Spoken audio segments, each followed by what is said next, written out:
le Mexique explose. La vérité sur l'opération contre le narco au Mexique caché, Liu Sivaya, actuellement les États-Unis, aurait mené une opération, soi-disant non, qui devrait être absolument positive pour le pays. L'élimination d'un cartel? Eh bien, mon Dieu, quelle merveille! Tant que nous n'oublions pas ce qui a été précédemment déclaré par Donald Trump, Marco Rubio, la Maison-Blanche. De manière générale, ils parlaient d'une possible intervention au Mexique. Et en fait, ils sont plutôt habitués à intervenir en Amérique latine. En se couvrant de ces excuses de la lutte contre la drogue, rappelons ici le cas même du Venezuela. Est-ce que la situation s'est améliorée au Venezuela? Qu'est-il exactement advenu après l'enlèvement de Nicolás Maduro? Et surtout, que se passe-t-il actuellement au Mexique? Quelles seront les conséquences pour les Mexicains eux-mêmes et quel est le lien avec les États-Unis dans tout cela? Passons maintenant aux toutes dernières nouvelles concernant cette affaire. Regardez, il y a un chaos total dans le pays, il semble qu'il y ait déjà des affrontements, la population est concernée. Eh bien, d'ici tout d'abord, tout mon soutien aux Mexicains. J'espère que tout cela se résoudra de la meilleure façon possible, de la manière la plus pacifique possible. Parce qu'il n'est pas juste que, une fois de plus, apparemment, et selon de nombreuses analyses et de nombreuses données, il n'est pas juste que les États-Unis, après le Venezuela, après avoir essayé maintenant d'isoler complètement Cuba. Une question absolument clé, gardez Cuba en tête, à qui plusieurs pays apportent leur aide, mais un pays en particulier l'aide, le Mexique. Oui, effectivement, de façon directe en lien avec Cuba. Et avec cette aide humanitaire qu'ils ont envoyée par dizaines, centaines, milliers de tonnes, et en osant effectivement apporter de l'aide à celui qui en a besoin, à l'allié, à l'ami. Qui est attaqué en ce moment même par les États-Unis, tout comme l'Iran l'est aussi, tout comme d'autres pays sont également menacés. Donald Trump augmentant les tarifs douaniers, les baissant, il a fini par les augmenter après les déclarations de la justice américaine qui a dit « Tu n'as pas appliqué la bonne loi et tu dois retirer les tarifs que tu as imposés ». Non seulement il n'a absolument rien retiré, mais en fait, il a fini par imposer encore plus de tarifs douaniers, 10% pour tout le monde, et maintenant, il a augmenté ce chiffre à 15%, mais ici, la clé de la question mexicaine. Au Mexique, des émeutes massives ont commencé après les rumeurs concernant l'élimination du narcotrafiquant El Mencho. Avez-vous l'image en question? Et nous revenons ici aux émeutes. En ce moment, des membres des cartels bloquent des routes, brûlent des bus et des voitures, tirent dans les villes. On sait qu'il y a eu des fusillades à l'aéroport de Guadalajara. L'ambassadeur des États-Unis a exigé à ses citoyens de quitter le pays immédiatement. Nemesio Oseguera Cervantes, connu sous le nom de El Mencho, était le chef du cartel Jalisco Nouvelle Génération, l'un des plus grands cartels du Mexique et d'Amérique latine. Le chef a été localisé par l'armée mexicaine dans la ville de Tapalpa et assassiné. Maintenant, nous allons tuer des civils, disent les membres du cartel Nouvelle Génération de Jalisco, qui ont déclaré la guerre après les rumeurs de l'assassinat de leur chef. Dans l'État mexicain de Jalisco, le désordre est monnaie courante, c'est-à-dire que le désordre est devenu la règle générale. L'État est pratiquement entièrement en flammes, la population vit dans le chaos le plus total, elle vit dans la terreur absolue. De plus, les services secrets américains et mexicains ont mené une opération conjointe pour assassiner le trafiquant de drogue le plus puissant, surnommé El Mencho, selon ce que l'on sait jusqu'à présent.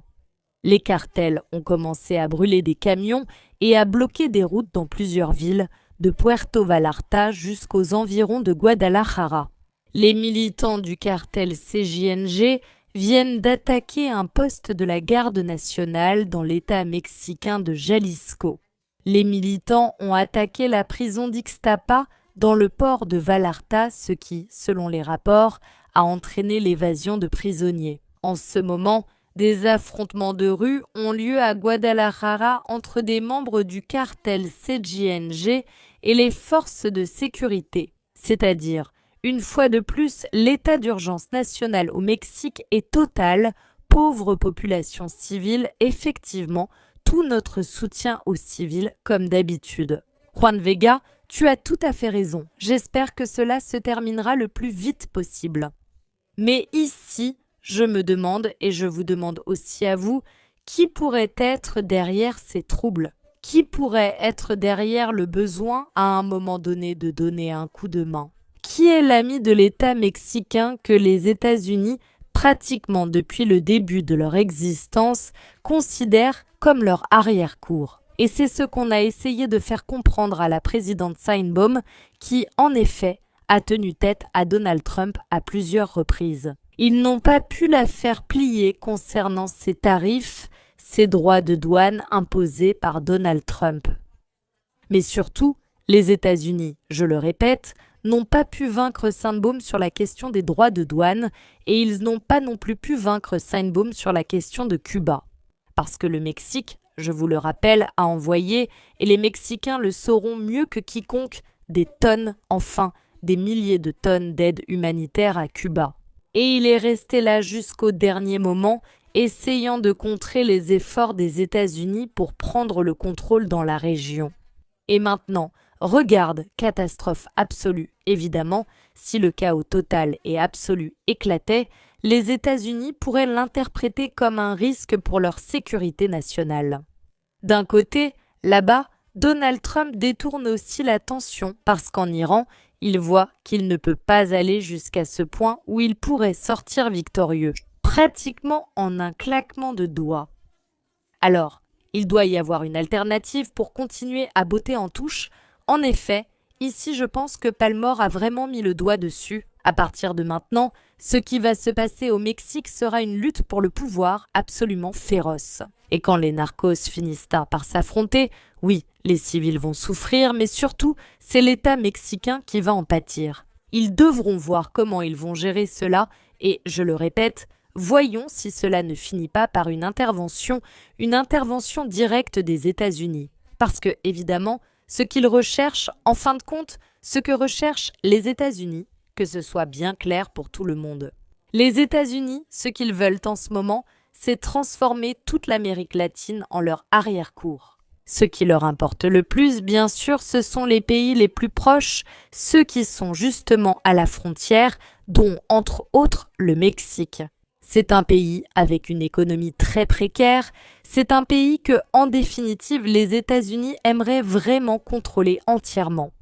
Ils ont essayé à plusieurs reprises, ils ont tenté de le faire par la force, par la menace, et maintenant, ils ont décidé de tout risquer et de le faire. En gros, en s'attaquant au problème, en créant le chaos, dans la plus pure expression du diviser pour mieux régner. Cela aura des conséquences dévastatrices pour le pays du Mexique, mais bien sûr, le Mexique américain qui est la partie la plus importante. Ils dénoncent toujours depuis les États-Unis qu'on leur vend de la drogue ici ou là, mais qui donc achète ces drogues? Le fait est que si tu veux en finir avec la drogue, tu dois aussi t'attaquer aux consommateurs. Il faut absolument s'occuper du problème des consommateurs. De la même façon, si tu veux en finir, je répète, avec l'amour contre de l'argent, je ne veux pas prononcer le mot à cause, tu sais, de la censure de YouTube. Ce que tu dois faire aussi, c'est t'attaquer aux consommateurs. Mais bien sûr, aux États-Unis, qui diable va s'attaquer aux États-Unis à l'intérieur même des États-Unis? Bien sûr, ils vont essayer de dissimuler et vont essayer de dire que les consommateurs aux États-Unis existent parce que la marchandise existe au Mexique. Et dans ce cas, je pense que ça ne fonctionne pas tout à fait comme ça, parce qu'on ne sait pas ce qui est venu en premier, la poule ou l'œuf.